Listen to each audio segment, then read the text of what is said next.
Hi Sierra View, this is Mrs. Reeves, and I am here today to talk about our behavioral expectations that we have here at Sierra View. So we show our PAWS here at Sierra View. When we show our PAWS, we practice responsibility, we're always kind, we work hard, and we show respect. And we think about how we're going to show our PAWS every day. So for this month, we are focusing on practice responsibility. Here at Sierra View, we have Students of the Week. And in order to be a Student of the Week, you have to show one of these character traits of the month, and this month happens to be practice responsibility. So let's talk a little bit about what practice of responsibility looks like for distance learning here at Sierra View. So some ways that you may not be ready to learn practicing responsibility is if you show up to class and you're tired because you didn't get to bed at a certain time the night before, if you're not paying attention, if you don't have your materials organized. Those are ways that we are definitely not practicing responsibility. So this is an example of how not to practice responsibility. We want you to look more like this. Now, as I look at this young student, he is ready to learn. He has his laptop open, his Chromebook open, he has materials ready, he is paying attention to what his teacher's asking. It looks like he may be even moving around his slideshow or through his Google Sheet. He is ready to learn and practicing that responsibility that we're asking for every day here at Sierra View. So another part of practicing responsibility is making sure that you arrive to your Google Meet on time, that you're participating in your work on time as well within your instructional block. So as you see here, she is ready to go. It's in the morning. She's on time to her Google Meet, and she's prepared for what her teacher might be asking her to do. So we just went through an example of what it looks like to show up on time. This is a non-example or not an example of how to arrive to your class on time, or to, in our case, to our Google Meets.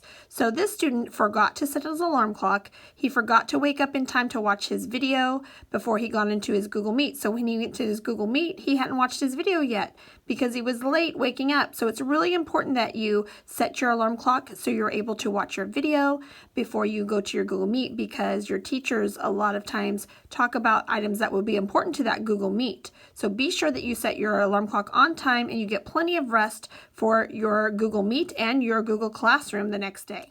So another part of practicing responsibility is being sure that you're checking in on your Google Classroom every day. As you can see here is an example of Mrs. Martin's Google Classroom, and as all of you know, you have your stream with all the important announcements, some upcoming things that are to be turned in. Most of you always have your Google Meet right here that you can click on when it's time to meet your group.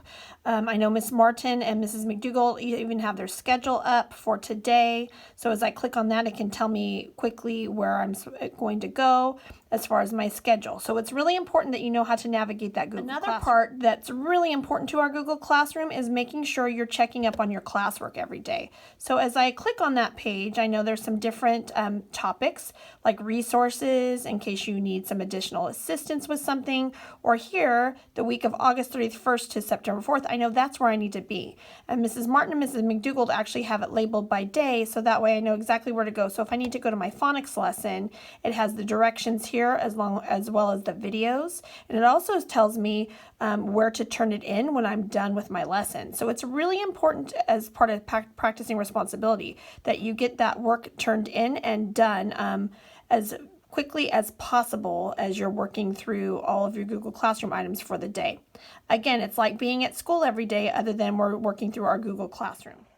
So there's a few more things I'd like to go over as far as practicing responsibility in the classroom, especially during your Google Meet. So Mrs. Reeves has been able to go in many of your classrooms, and I have to tell you, you guys are doing an excellent job, and so are your teachers. But I kind of want to go over a couple things that we need to talk about as far as the Google Meet. So the first thing are the icons in Google Meet, and I noticed that many of you are utilizing your icons and you're following your teacher's expectations. So again, making sure that when your teacher's talking and has something to say, that your microphone is off, that it's off and that you're paying attention and ready to learn.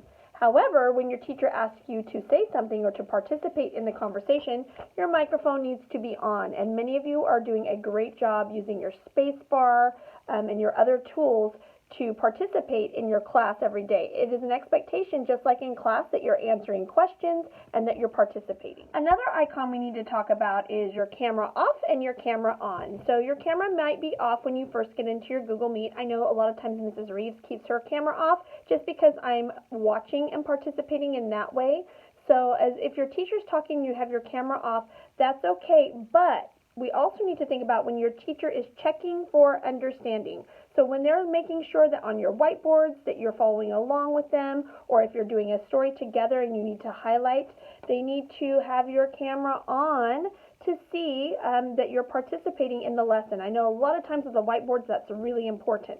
So when your teacher asks you to put your camera on, have that whiteboard ready and ready to answer questions so they can help you and see where you might need additional assistance. Okay, and end call. Make sure you end call when you're done with your Google Meet for your group. So when your teacher is waving, bye, we'll see you at your next Google Meet time, make sure to end that call. Okay, and one hot topic, another big one that I'm seeing a lot of times in upper grade is my chat box. This chat box is to be utilized if you have a question for your teacher or if your teacher is asking you to participate. This is when you utilize the chat box. You shouldn't have a separate conversation and say, hi, hey, what's up?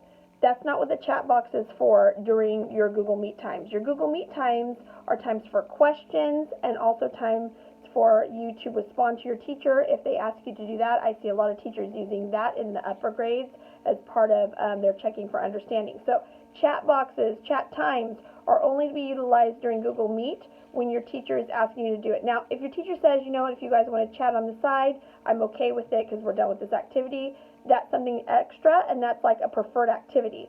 But most times the normal routine would be to use the chat box for questions and for giving answers as well.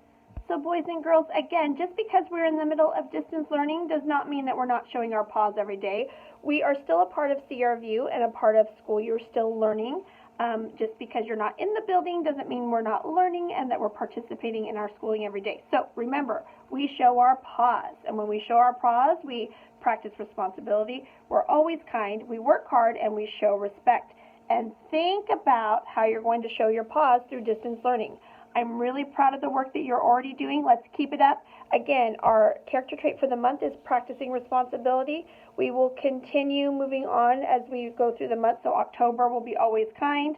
November, work hard. December and January will be show respect. So we're really excited to go through our PAWS, and we're going to look forward to hearing about our Student of the Week coming up very soon. So keep up the good work, boys and girls. I'm really proud of the work you're doing through distance learning, and we'll see you at your Google Meets. Bye-bye.